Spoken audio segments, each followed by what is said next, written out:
안녕하세요. 슬기로운 질병생활입니다. 오늘은 장기의 음식 소화물이 정체하여 발효나 이물의 자극으로 생기는 염증인 게시렴에 대해 이야기해 보고자 합니다. 게시렴은 대장벽에 생긴 작은 주머니인 게실의 대변 등 이물질이 고이면서 감염과 염증이 발생하는 질환이며 갑작스러운 복통을 유발하며 일상생활에 큰 불편을 줄 수 있습니다. 그럼 지금부터 게시렴은 왜 생기는지, 어떤 증상을 보이는지, 그리고 어떻게 관리해야 하는지 함께 자세히 알아보겠습니다. 게시렴은 대장벽에 생긴 게실이라는 작은 주머니에 염증이 생기거나 감염이 일어나는 상태입니다. 게실은 대장벽의 일부가 약해져서 바깥쪽으로 돌출되며 형성된 주머니를 의미하며, 게실이 문제를 일으키지 않는 경우는 게실증이라고 부릅니다. 게실증을 가진 분들은 사실 자신이 게실을 가지고 있다는 사실조차 모른 채 살아가는 경우가 많습니다. 그러다 이 게실에 대변이나 음식물 찌꺼기가 쌓이면서 염증이 발생하면 이를 게시렴이라고 부릅니다. 게시렴은 주로 대장의 우측 부분에서 많이 발생하며 특히 40세 이상의 사람들에게 흔하게 나타납니다. 방치할 경우 게실, 천공, 복막염장, 폐쇄, 농양 등의 심각한 합병증을 유발할 수 있으며 특히 고령자나 면역력이 약한 분들에게 중증으로 발전할 가능성이 크다는 점을 꼭 기억하셔야 합니다.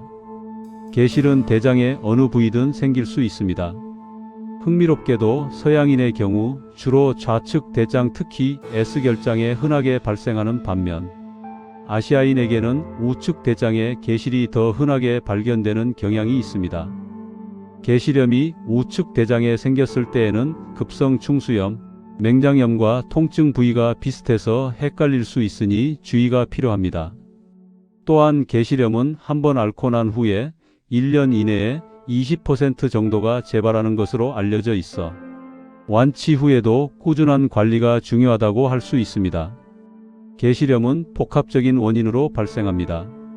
가장 먼저 식이섬유 부족을 들 수 있습니다. 식이섬유는 대변의 부피를 늘려주고 장운동을 촉진하는 역할을 하는데 식이섬유가 부족하면 변이 딱딱해지고 장내 압력이 증가하여 게실이 생기기 쉬워집니다. 저섬유질 식단은 위험을 높이는 것으로 서구화된 식습관으로 고지방, 고단백, 저섬유질 식단을 드시는 경우 게시렴의 위험이 증가할 수 있습니다. 나이가 들수록 대장벽이 약해지고 탄력이 감소하여 게실이 생기기 쉬워지는 연령 증가도 주요 원인이 됩니다. 만성 변비로 인해 대장이 과도한 압력을 받으면 게실이 형성되거나 악화될 수 있습니다. 또 신체 활동이 부족하면 장 운동이 저하되어 변비를 유발하고 게시렴의 위험을 높일 수 있으니 운동도 중요합니다. 흡연은 대장 내 염증을 증가시키고 게시렴의 발생과 재발에 영향을 줄 수 있습니다.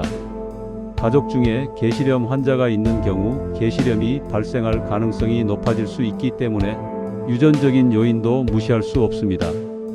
게시렴이 발생하면 다양한 증상이 나타나서 일상생활에 지장을 줍니다. 주로 좌측 하복부에 국한된 통증이 나타나는데 통증의 정도는 경미한 불편감에서 시작해 심한 경우 칼로 찌르는 듯한 통증으로 발전할 수 있습니다. 염증 반응으로 인해 체온이 상승하며 일반적으로 38도 이상의 고열이 동반될 수 있습니다.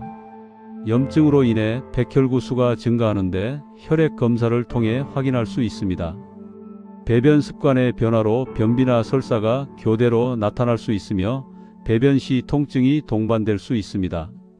염증으로 인해 소화 기능이 저하되면서 메스꺼움이나 구토 증상이 나타날 수 있습니다. 소화가 잘 되지 않고 복부가 더부룩하거나 묵직한 느낌이 지속되는 소화 불량도 흔한 증상입니다. 복부를 만졌을 때 특정 부위에 통증이 느껴지며 특히 좌측 하복부에서 압통이 두드러집니다. 장 운동성 저하 또는 염증으로 인해 복부가 팽만하게 느껴질 수 있고 피로감, 오한, 근육통 등 전신 증상이 동반될 수 있습니다. 게시렴은 다른 질환들과 증상이 비슷해 헷갈리기 쉽습니다. 우선 급성 충수염, 맹장염과 혼동될 수 있습니다. 게시렴이 우측 대장에 발생했을 경우 우측 하복부 통증이 나타나 급성 충수염과 매우 유사한 증상을 보입니다. 충수염은 주로 배꼽 주변에서 시작하여 우측 하복부로 이동하는 통증이 특징적이며 발열, 구토 등이 동반될 수 있습니다. 계시염은 통증 부위가 더 국소적일 수 있습니다. 정확한 진단은 단층 촬영, CT 촬영 등으로 구분합니다. 대장암과 같은 소화기암도 폭통, 배변 습관의 변화, 변비 또는 설사, 혈변 등의 증상을 유발할 수 있어 계시염과 혼동될 수 있습니다. 계시염 증상이 호전된 후에도 지속되거나 체중 감소, 빈혈 등 다른 암 관련 증상이 동반된다면 대장 내시경 검사를 통해 대장암 여부를 확인해야 합니다. 과민성 대장 증후군 IBS 역시 폭통, 복부, 팽만감, 변비 또는 설사 등 배변 습관의 변화를 주 증상으로 하므로 계시염과 유사하게 느껴질 수 있습니다. 과민성 대장 증후군은 염증이나 구조적 이상이 없는 기능성 질환인 반면 계시염은 계실의 염증이 동반됩니다. 발열이나 백혈구 증가와 같은 염증 반응은 계시염에서 더 뚜렷하게 나타납니다. 요로 결석은 옆구리나 하복부에 극심한 통증을 유발할 수 있는데 통증 부위가 계시염과 겹칠 수 있습니다. 요로 결석은 주로 소변과 관련된 증상, 혈뇨, 배뇨통, 빈뇨 등이 동반되는 경우가 많으며 통증의 양상이 계시염과 다를 수 있습니다. 소변 검사나 복부, 엑스레이, CT 등으로 감별합니다. 여성의 경우 난소, 낭종 파열, 자궁의 임신, 골반염 등 여성 생식기 관련 질환이 하복부 통증을 유발하여 계시염과 혼동될 수 있습니다.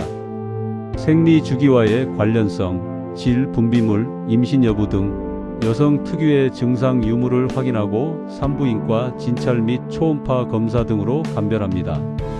계시염은 대장벽의 구조적인 문제, 즉 계실이라는 주머니에 염증이 생기는 질환입니다. 반면 과민성 대장 증후군과 같은 질환은 장의 기능 이상으로 생기는 기능성 질환이며 계실염처럼 염증이나 계실 같은 구조적 이상이 발견되지는 않습니다. 계시염은 염증 반응으로 발열과 백혈구 증가가 동반되는 경우가 많지만 과민성 대장 증후군은 이런 염증 반응이 뚜렷하지 않습니다. 급성 충수염과 비교하면 계시염은 왼쪽은 서양인, 오른쪽은 아시아인에게 하복부 통증이 흔한 반면 충수염은 통증이 배꼽 주변에서 시작해 우측 하복부로 이동하는 특징이 있습니다. 계시염은 CT나 내시경 검사를 통해 계실과 염증을 명확하게 확인할 수 있습니다. 계시염을 예방하기 위해서는 생활 습관 개선이 가장 중요합니다. 식이섬유가 풍부한 과일, 채소, 통곡물 등을 드셔서 장 운동을 촉진하고 변비를 예방해야 합니다. 하루에 충분한 양의 물을 마셔서 변을 부드럽게 유지하고 대장에 가는 부담을 줄여주는 것도 중요합니다. 신체 활동은 장 기능을 활성화하고 전반적인 소화 건강을 개선하는 데 도움이 되니 규칙적인 운동을 꾸준히 해 주십시오. 과체중은 대장 건강에 부정적인 영향을 미칠 수 있으므로 적정 체중을 유지하는 것이 중요합니다. 흡연은 염증을 증가시키고 계시염의 위험을 높일 수 있으니 금연을 실천하는 것이 좋습니다. 지속적인 스트레스는 소화기 건강에 악영향을 미칠 수 있으므로 스트레스 관리 방법을 찾아 실천해야 합니다. 특히 중년 이후에는 정기적인 대장 내시경 검사를 통해 계실 상태를 확인하고 필요한 경우 조기 치료를 받을 수 있도록 합니다. 계시염을 치료하지 않고 방치하면 심각한 합병증이 발생할 수 있습니다. 염증이 심해지면 계실 주변에 고름 주머니인 농양이 생길 수 있습니다. 계실이 뚫리는 장 천공이 발생하면 대장 내용물이 복강 내로 유출되어 심각한 염증인 복막염으로 이어질 수 있으며 생명을 위협하는 상황으로 응급수술을 필요로 합니다. 농양이 생기거나 복막염이 발생하면 누공 비정상적인 통로 형성 또는 장 폐색 등의 심각한 합병증으로 응급수술을 필요로 할 수 있습니다. 또한 계실에서 출혈이 발생할 수도 있으며 심한 경우 수혈이 필요할 수 있습니다. 이런 합병증들은 일상생활은 물론이고 생명까지 위협할 수 있으니 증상이 의심되면 반드시 병원을 방문하셔야 합니다. 게시렴의 치료는 염증의 정도와 합병증 유무에 따라 달라집니다. 경증 게시렴의 경우는 비수술 치료를 시도합니다. 염증이 있는 장에 부담을 주지 않기 위해 일정 기간 금식하거나 맑은 유동식 물, 주스, 육수 등을 드셔서 장을 쉬게 합니다. 증상이 호전되면 점차 부드러운 음식으로 전환합니다. 염증을 조절하고 감염을 막기 위해 항생제를 드시거나 증상이 심한 경우 정맥주사로 투여합니다. 복통 완화를 위해 진통제를 처방할 수 있습니다. 신체 활동을 줄이고 충분한 휴식을 취하는 것도 회복을 돕습니다. 수술 치료는 중증 게시렴이거나 합병증이 발생했을 때 진행합니다. 게실 주변에 농양이 형성된 경우 피부를 통해 바늘을 삽입하여 농양을 배액할 수 있으며 CT 스캔이나 내시경 초음파의 유도하에 진행됩니다. 염증이 심하거나 반복적으로 재발하는 경우 또는 천공이나 누공과 같은 심각한 합병증이 발생한 경우 염증이 있는 대장 부위를 외과적으로 절제하는 게실 절제술, 장절제술을 시행할 수 있습니다. 경우에 따라 일시적으로 장루 인공 항문을 만들었다가 추후 복원하는 2단계 수술을 진행하기도 합니다.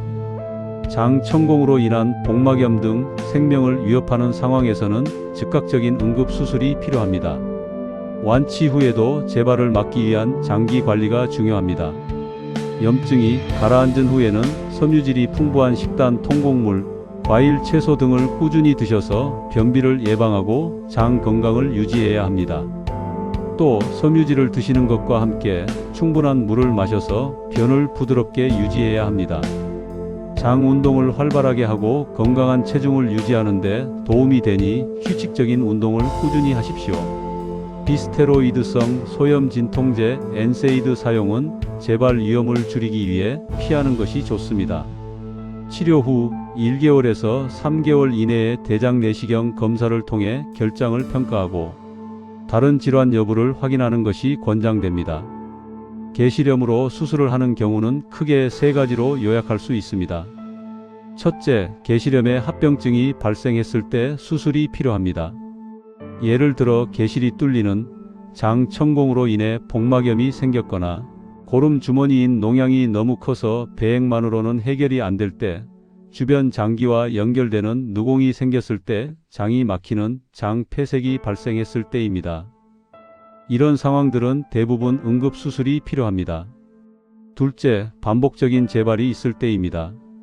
게시렴을 2회에서 3회 이상 앓게 되면 생활의 질이 저하되고 합병증 위험이 계속 높아지므로 수술적 절제를 고려할 수 있습니다. 셋째, 내과적 치료에 반응이 없을 때입니다. 항생제와 금식 등 보존적 치료를 했음에도 불구하고 염증이 지속되거나 악화될 때도 수술을 결정하게 됩니다. 수술은 염증이 있는 대장 부위를 절제하는 장절제술이며 경우에 따라 일시적인 장루 조성술을 동반할 수 있습니다. 게시렴을 예방하고 관리하는 데 식단은 매우 중요합니다. 게시렴 예방에 좋은 음식은 식이섬유가 풍부한 음식들입니다. 사과, 배, 오렌지, 바나나 등의 과일은 장운동을 촉진하고 변비를 예방합니다. 브로콜리, 시금치, 케일, 당근 등 채소는 장 건강에 도움을 줍니다. 현미, 귀리, 통밀빵 등 통곡물은 소화를 돕고 변비를 완화합니다. 렌틸콩, 검은콩, 강낭콩 등 콩류는 식이섬유와 단백질이 풍부합니다. 올리브 오일은 항염증 효과가 있으며 소화를 돕고 아보카도는 건강한 지방과 식이섬유가 풍부하여 장 건강에 좋습니다. 오메가3 지방산이 풍부한 생선은 염증을 줄이는 데 도움을 줍니다. 또 하루에 1.5리터에서 2리터의 물을 충분히 마셔서 변비를 예방하고 장 기능을 원활하게 유지해야 합니다. 요구르트, 김치, 케피르 등 발효식품은 장내 유익균을 증가시켜 장 건강을 개선합니다. 피해야 할 나쁜 음식도 알아두시는 것이 좋습니다. 흰 쌀밥, 껍질 벗긴 감자 등 저섬유질 음식은 장운동을 저하시킬 수 있습니다. 햄, 베이컨, 소시지 등 고지방 가공육 제품은 염증을 유발할 수 있습니다. 흰빵, 케이크, 과자 등 정제된 탄수화물은 장 건강에 좋지 않으며 변비를 유발할 수 있습니다. 방부제, 색소 등이 포함된 인공 첨가물은 장내 환경을 악화시킬 수 있습니다. 붉은 고기의 과도한 섭취는 염증을 증가시키고 게시렴의 위험을 높일 수 있습니다. 매운 음식은 장을 자극하여 염증을 악화시키거나 폭통을 유발할 수 있습니다.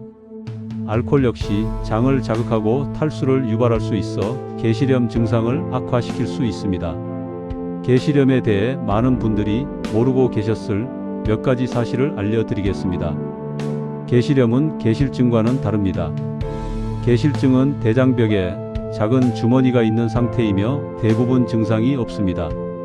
게시렴은 이 계실에 염증이 발생했을 때를 의미하며 계실증을 가진 사람 중 약 10%에서 25%만이 게시렴으로 진행됩니다. 서구화된 식단과의 깊은 연관성도 주목할 만합니다. 게시렴은 20세기 초까지는 매우 드문 질환이었습니다. 하지만 산업화와 함께 서구식 식단이 보편화되면서 유병률이 급격히 증가했습니다. 섬유질이 부족하면 대장 내 압력을 높여 계실 형성을 촉진하여 염증 발생 위험을 높인다는 점에서 중요한 시사점을 줍니다. 견과류와 씨앗에 대한 오해도 풀어드리고 싶습니다. 오랫동안 많은 사람이 견과류, 씨앗, 옥수수, 팝콘 등이 계실에 끼어 염증을 유발할 수 있다고 믿어 드시는 것을 피했지만 최근의 연구 결과들은 이러한 식품들이 계실염을 유발한다는 과학적 증거가 없음을 보여주고 있습니다. 오히려 섬유질이 풍부한 식품은 장 건강에 도움이 될 수 있으므로 특별한 불편함이 없다면 드시는 것을 제한할 필요가 없습니다. 최근 계실염과 관련된 의학계의 동향을 살펴보면 비수술적 치료의 비중이 커지고 있는 추세입니다. 이전에는 계실염이 재발하면 예방적으로 장 절제술을 적극적으로 권유하는 경향이 있었지만 최근 연구 결과들을 보면 합병증이 없는 단순 계실염의 경우 재발 횟수와 관계없이 보존적 치료, 즉 항생제와 금식 등을 우선으로 하고 수술은 합병증이 발생했을 때로 한정하려는 경향이 강해지고 있습니다. 다만 만성 염증이나 반복적인 증상으로 인해 삶의 질이 크게 떨어지는 경우 혹은 면역 억제제를 복용하는 환자처럼 고위험군에서는 여전히 수술을 고려하는 것이 중요합니다. 특히 한국인에게 많은 우측 계실염은 좌측 계실염보다 예후가 좋은 편이지만 급성 충수염과의 감별 진단이 중요하기 때문에 증상이 있을 경우 반드시 CT 촬영 등으로 정확한 진단을 받으셔야 합니다. 또한 최근 연구에서는 염증이 가라앉은 후 장기간 고섬유질 시기를 유지하는 것이 재발률을 낮추는 데 효과적이라는 점을 강조하고 있습니다. 계실염은 조기 발견과 적절한 관리가 중요한 만큼 오늘 배운 내용을 바탕으로 건강한 생활 습관을 유지하고 증상이 의심될 경우 즉시 전문가의 도움을 받으시길 바랍니다. 여기까지 계실염에 대한 이야기를 마무리하며 다음 영상에서도 다양한 정보와 유익한 주제로 여러분을 찾아뵙길 약속드리면서 슬기로운 질병생활 채널에 방문해 주신 모든 분들의 건강하고 활력 넘치는 생활을 응원하겠습니다. 이 영상이 도움이 되셨다면 좋아요와 구독 부탁드립니다. 감사합니다.